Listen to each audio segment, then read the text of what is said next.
A star list of Republicans lined up to speak at the National Rifle Association annual meeting today. It is Friday, May 3rd. Welcome to Lunch Break. I'm Wendy Bounds. Joining us from the NRA event in Houston is WSJ's Ben Lefebvre. Ben, the names here lined up to speak read like a who's who of presidential ambition, past and present. Tell us who's there.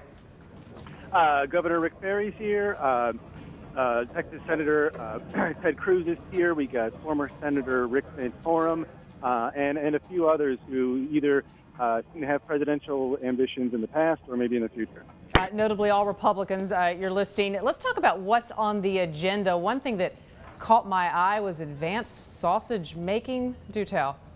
Yeah, there's a pretty wide variety of people here. You got some of the dealers who are selling pretty high-powered firearms, others who are selling more antique styles, but it's also a lot of the sportsmen-like exhibitors here, so you get a lot of advanced sausage making, or wild game cooking is another one.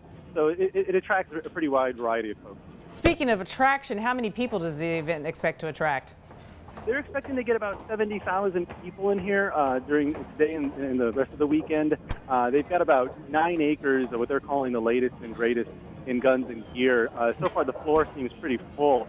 You got some folks there with their kids. You got some folks there, it seems, with their grandparents, and a lot of folks kind of checking out the firearms. We were just looking at a picture of a couple holding hands with a shotgun, so couples in love with their guns as well. Yeah. Let's cut to the elephant in the living room. This has obviously been a big few months given the national debate over gun control. What do you think is going to be the tenor of the speeches down there? Is this going to be kind of a victory lap for them, or are they gearing up for a renewed push by Vice President Joe Biden to try and get some of these tighter restrictions passed, Ben? It's going to be both. I think they're going to, raise the fact that they helped get the bill killed in committee. But I also think there's still a push to kind of, we have to be careful, we have to be wary. The official program for the event kind of, stresses the fact that they have to protect their gun rights from like any and all encroachment. What they see is encroachment. Now, Ben, you report out of Houston for us, and you've been following some of the very interesting backlash to some of the senators who voted against tighter gun control restrictions. And some of what you found indicate that they may be facing a little bit of an uphill battle when it comes to re-election this year because of their votes against this. Walk us through that. Some of these, like you mentioned, some of the senators who had voted against this are seeing their poll numbers fall, while the 2 Republicans who actually did vote for the measure are finding a little bump in popularity.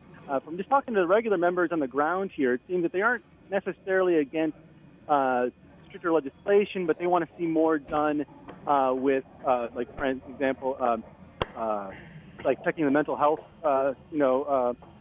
status of some of the people applying for guns.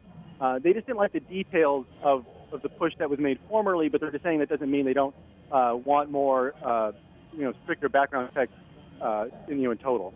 All right, Ben Lefebvre, he is on the floor of the National Rifle Association's annual meeting. He's taking some video down there with his iPhone, and we'll be posting that on our WorldStream feed, and that's WSJ.com/WorldStream.